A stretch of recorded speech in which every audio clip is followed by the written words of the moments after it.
Assalamualaikum warahmatullahi wabarakatuh. Perkenalkan, nama saya Aulia Nur dari jurusan Manajemen Dakwah A, Fakultas Dakwah dan Komunikasi Universitas Islam Negeri Sumatera Utara. Pada kesempatan kali ini saya akan menjelaskan apa itu MSDM dalam era globalisasi. Sedikit saya jelaskan mengenai latar belakang dari MSDM era globalisasi ini. Jadi, dalam era globalisasi sekarang ini, sumber daya manusia merupakan modal dasar pembangunan nasional. Maka, kualitas SDM senantiasa harus dikembangkan dan diarahkan agar bisa mencapai tujuan yang diharapkan. Manajemen sumber daya manusia merupakan penerapan pendekatan SDM di mana secara bersama-sama terdapat tujuan yang ingin dicapai, yaitu tujuan untuk perusahaan dan untuk karyawan. Dua kepentingan tujuan tersebut tidak dapat dipisahkan dalam kesatuan kebersamaan yang utuh.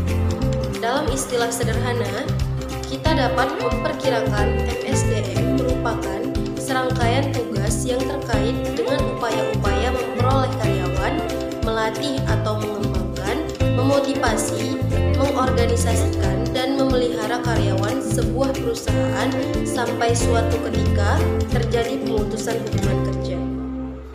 Selanjutnya, rumusan masalah. Pada makalah ini ada 5 poin penting yang saya akan jelaskan. Yang pertama itu, apa pengertian manajemen sumber daya manusia. Yang kedua, manajemen sumber daya manusia dalam menghadapi era globalisasi. Yang ketiga, peran MSDM dalam era globalisasi.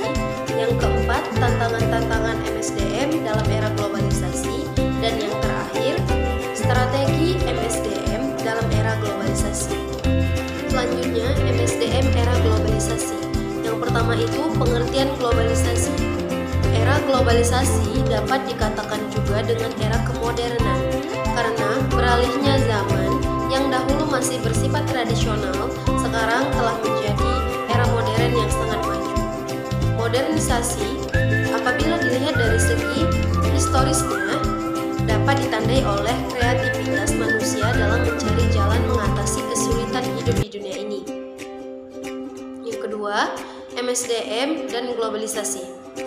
Sebagaimana yang telah dijelaskan tadi, bahwa tujuan dari manajemen sumber daya manusia adalah untuk meningkatkan kontribusi SDM untuk mencapai tujuan dari organisasi yang secara sosial, etis, dapat dipertanggungjawabkan. Hal ini bukanlah suatu pekerjaan yang sangat mudah, sebab seperti yang tersirat, tujuannya tidak hanya untuk kepentingan organisasi saja, tetapi lebih luas menyangkut kepentingan masyarakat. Peran MSDM dalam era globalisasi.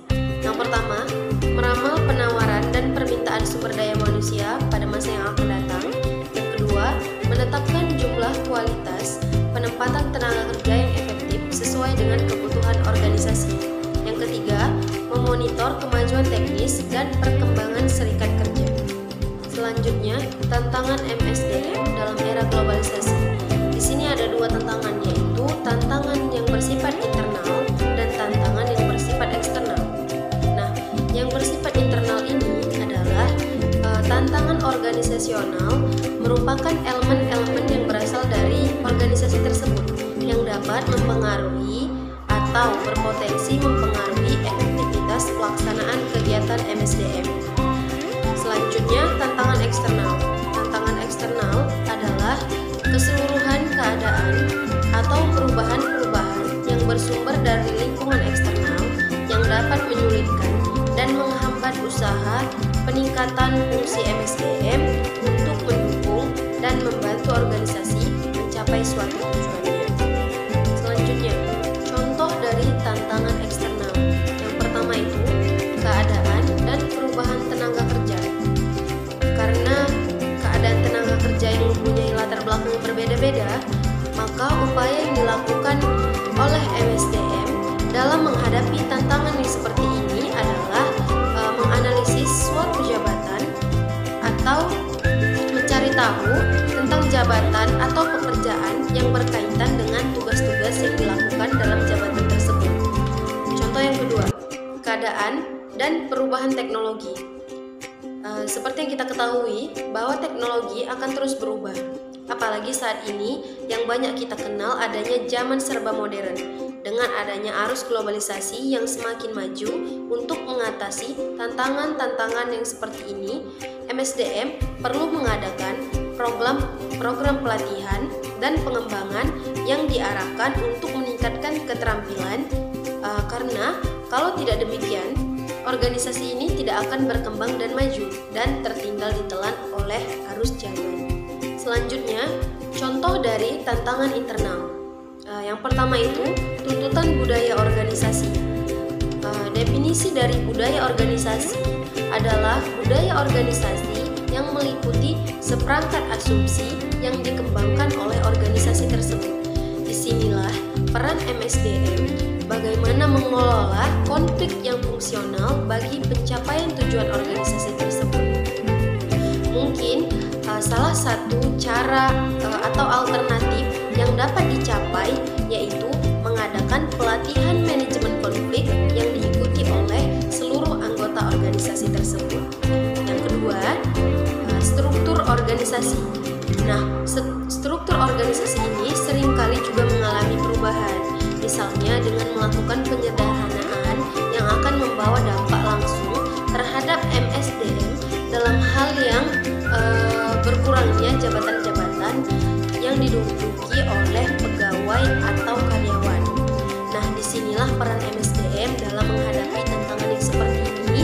Salah satu jalan alternatifnya adalah dengan cara penyelesaian mengadakan seperti promosi jabatan. Hal ini dapat menggugah semangat dari para pegawai atau karyawan. Pada materi terakhir ini yaitu strategi MSDM dalam era globalisasi. Untuk mengembangkan MSDM pada perusahaan bisa dengan beberapa cara dan dilakukan secara bertahap. Tujuannya adalah untuk meningkatkan skill yang telah dimiliki oleh karyawan dan meningkatkan loyalitas serta etos kerja terhadap perusahaan. Tetapi apabila perusahaan tidak melakukan pengembangan sumber daya alam, maka bukan tidak mungkin perusahaan akan kalah bersaing dengan yang lain, karena semakin lama persaingan semakin ketat. Tidak hanya dari segi performa saja, tetapi juga persaingan MSDM yang berkualitas. Nah, bagaimana caranya untuk mencapai strategi atau untuk mengembangkan MSDM ini? Yang pertama itu melakukan pelatihan atau training.